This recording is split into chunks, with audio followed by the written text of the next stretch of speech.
Assalamualaikum warahmatullahi wabarakatuh. Sebelumnya perkenalkan, saya M. Arya dengan NIM A1A322014 dari Program Studi Pendidikan Pancasila dan Kewarganegaraan.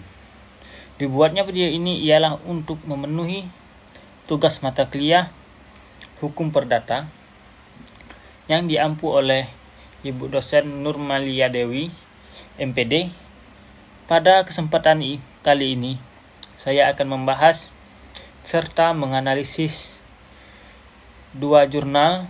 Salah satunya ialah jurnal yang berjudul Sistem Pewarisan Menurut Hukum Perdata, karya Diana Anisya dan kawan-kawan.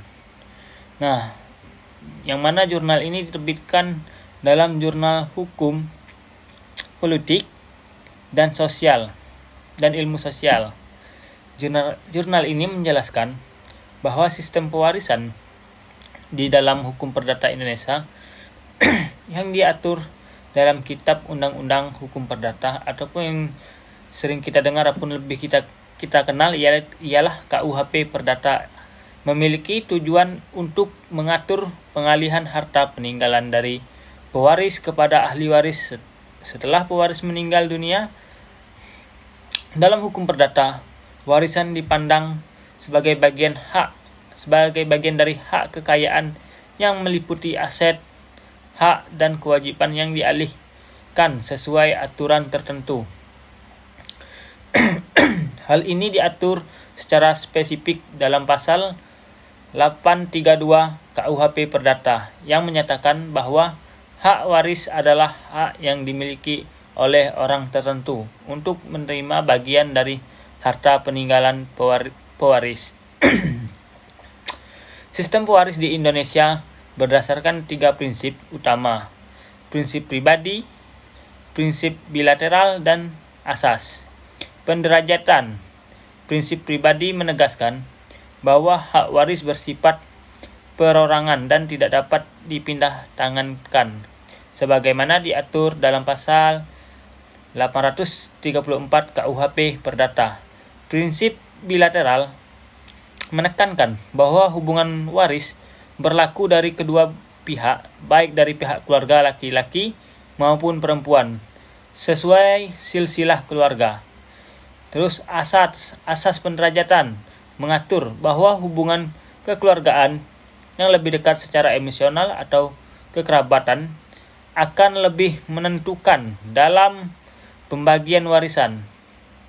Dalam praktiknya, ahli waris dibagi menjadi 4 golongan berdasarkan hubungan darah dan status perkawinan, mulai dari anak-anak dan pasangan, suami istri, hingga saudara dan nenek moyang. Hukum juga mengatur bagian mutlak, yaitu bagian tertentu dari warisan yang wajib diberikan kepada ahli waris sesuai dengan ketentuan hukum. Meskipun pewaris membuat wasiat, hal ini diatur dalam pasal 832 ayat 2 KUHP Perdata yang menyatakan bahwa bagian tertentu dari warisan harus diberikan kepada ahli waris tertentu dan tidak dapat dihapuskan oleh wasiat. Selain itu, hukum perdata juga melarang pewarisan bagi individu yang terbukti melakukan kejahatan terhadap pewaris seperti pembunuhan. Hal ini diatur dalam pasal 872 KUHP Perdata yang menyatakan bahwa orang yang membunuh pewaris tidak berhak menerima warisan. Hukum juga mengatur tentang surat wasiat sebagai bentuk pengalihan hak secara sukarela dari pewaris kepada ahli waris tertentu, sebagaimana diatur dalam pasal 875 KUHP Perdata. Nah, secara keseluruhan sistem pewarisan dalam hukum perdata ini dirancang untuk menciptakan keadilan dan mengurangi konflik keluarga dalam pembagian warisan. Dengan pengaturan yang jelas, diharapkan pembagian warisan dapat dilakukan secara adil dan sesuai ketentuan hukum sehingga memperkuat ketertiban hukum dan menjaga hubungan kekeluargaan. Selanjutnya kita masuk kepada jurnal kedua, ialah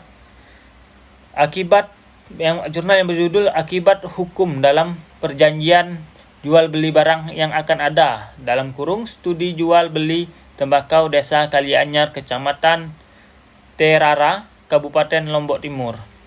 Karya Septian Pansuri, Fakultas Hukum Universitas Mataram. Jurnal ini membahas secara komprehensif mengenai pelaksanaan dan akibat hukum dari perjanjian jual beli barang yang akan ada, khususnya dalam konteks jual beli tembakau di Desa Kalianyar, Kecamatan Terara, Kabupaten Lombok Timur. Dalam praktiknya, masyarakat desa melakukan transaksi jual beli terhadap tembakau yang belum dipanen dan masih dalam tahap pertumbuhan. Biasanya dilakukan secara lisan dan berdasarkan kepercayaan antar pihak. Meskipun demikian, dari sudut pandang hukum perdata Indonesia, transaksi tersebut tetap memiliki kekuatan hukum yang sah apabila telah memenuhi syarat-syarat yang diatur dalam pasal 1320 KUHP Perdata. Jurnal ini juga menguraikan bahwa syarat sahnya perjanjian jual beli itu meliputi adanya kesepakatan antara kedua pihak, kecakapan objek tertentu, dan sebab yang halal dalam konteks jual beli tembakau yang belum ada secara fisik. Unsur objek tertentu harus dapat diidentifikasi dari segi jenis dan jumlahnya.